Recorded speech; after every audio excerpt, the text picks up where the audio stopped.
Back before 1969, if you heard the name Yamaha, you thought of two things: pianos and screaming two-stroke motorcycles. Since its start in 1955, the company had carved out a reputation for building innovative and fast two-strokes, like the legendary YA-YD and the game-changing DT1 Enduro. But the big bosses in Hamamatsu, Japan, saw the writing on the wall. The American market, the biggest prize of them all, was dominated by big four-stroke twins from Great Britain, with the Triumph Bonneville sitting on the throne. In the middle of all this, Yamaha decided to do something gutsy. Instead of sticking to what they knew, they chose to take the fight directly to the British giants on their own turf. This decision sparked an ambitious project to build their first ever large displacement four-stroke motorcycle. This wasn't just about a new model. It was a statement that Yamaha was ready to play in the big leagues. The stage was set for the Tokyo Motor Show in October 1969. Amid a sea of sports cars and futuristic concepts, Yamaha pulled the cover off a bike they called the XS1. For most people, seeing a 650 cubic centimeter four-stroke with the Yamaha tuning fork logo was a total shock. Dressed in a distinctive metallic green paint job, the XS1 wasn't built to be the fastest bike on the block. It was designed to offer the soul of a British bike, but with the rock-solid engineering and reliability of a Japanese machine.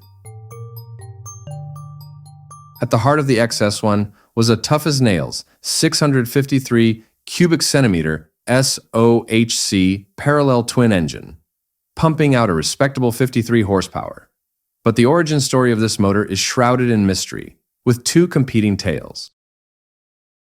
The first and most popular story traces its roots back to 1950s Germany.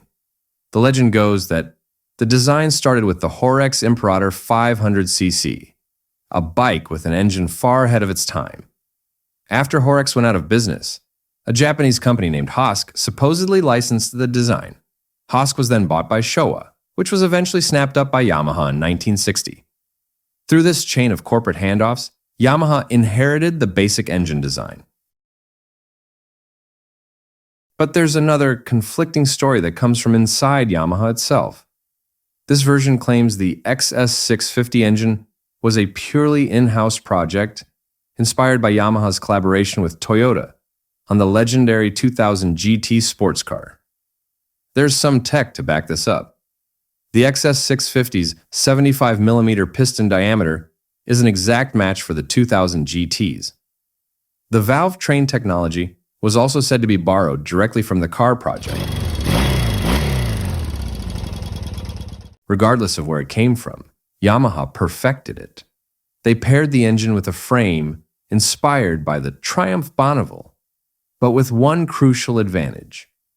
Unlike the British bikes that were notorious for marking their territory with oil spots, the XS1 used a horizontally split crankcase design, making it virtually leak-proof. This became its killer feature, a bike with British soul, but without the high-maintenance drama. The story of the XS650 is one of constant evolution. The first model, the XS1, was a solid first effort, but it got knocked for having a wobbly frame at high speeds. Yamaha listened to the complaints. In 1971, the XS1B arrived with minor tweaks, followed by the XS2 in 1972. This was the first major leap forward. The XS2 got an electric starter and a front disc brake, two modern features that made it way easier and safer to live with. With a powerful engine, it could hit a top speed of 115 miles per hour. Sales were strong, proving Yamaha was on the right track. However, in markets like Germany, the model was briefly pulled and replaced by the TX750, a bike that unfortunately flopped due to technical problems.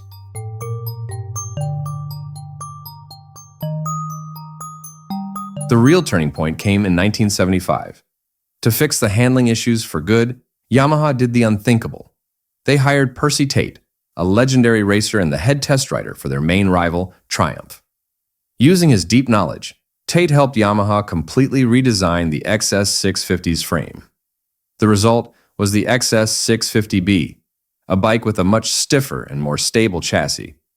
Finally, the bike's handling could match its brilliant engine. The bike kept getting better, and by the late 70s, Yamaha made another genius move. Seeing the chopper craze sweeping across America, they launched the XS650 Special in 1978. With high pullback handlebars, a teardrop gas tank, and a stepped seat, this model basically invented the Japanese factory custom genre. It was a massive hit, so popular that Yamaha eventually stopped making the standard model for the US market. Away from the pavement, the XS650 wrote its most glorious chapter on the dirt ovals of America. In the early 70s, American flat track racing was Harley-Davidson's kingdom, dominated by their mighty XR750s. To challenge them, Yamaha knew they needed more than just a good rider. They needed a master tuner. In 1970, they approached American builder Sheldon "Shell" Thuet to develop the XS650 into a machine capable of taking on the Harleys. Thuet went to work, slotting the 650 cubic centimeter engine into a specialized Trackmaster frame, and the results were immediate. In September 1970, rider Chuck Palmgren gave Yamaha its first ever U.S. National Championship win on a home-built version of the XS Flat Tracker, marking the first time a Japanese bike had won at that level. This victory was the opening shot in what would become a full-blown assault on the championship. The effort truly came to a head with a young, fearless rider named Kenny Roberts. Piloting a Shell Thuet-built tracker, Roberts did the unthinkable. While his Yamaha was down on raw power compared to the Harleys, its reliability was second to none.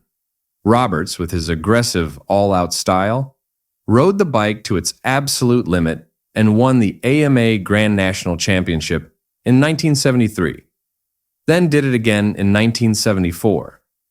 These back-to-back titles shattered Harley-Davidson's dominance and cemented King Kenny and the XS650 into legend. The platform's success wasn't limited to just one rider. After Roberts moved on to dominate road racing, Shell Thuet's work on the XS650 created a potent and reliable package that became a crucial stepping stone for the next generation of American racing superstars. In the late 1970s, two up-and-coming riders who got their start under the Thuet Racing banner were Eddie Lawson and Wayne Rainey. For Lawson, the Shell Thuet Yamaha was his ride during his 1978 Rookie Expert season. While the bike was fast, it was still outmatched by the dominant Harleys. But Lawson's talent shone through, earning him a respectable fifth-place finish in the TT National at Santa Fe Speedway. Similarly, Wayne Rainey's early career was launched on Thuet-tuned machines. He struggled with less-than-competitive equipment in his initial forays into the Grand National circuit before finding his footing and eventually becoming a road racing world champion. For both Lawson and Rainey, the tough, reliable XS650 tracker was the machine on which they honed their skills against overwhelming odds, proving that the bike was not just a champion, but a maker of champions. After its production run ended in the mid-80s, the XS650's story was far from over. It began a second life as a blank canvas for builders and customizers. With tons of cheap used bikes on the market, the XS650 became the go-to platform for choppers, bobbers, and cafe racers. Its bomb-proof engine, simple architecture, and massive aftermarket parts support made it the perfect choice for garage builders everywhere.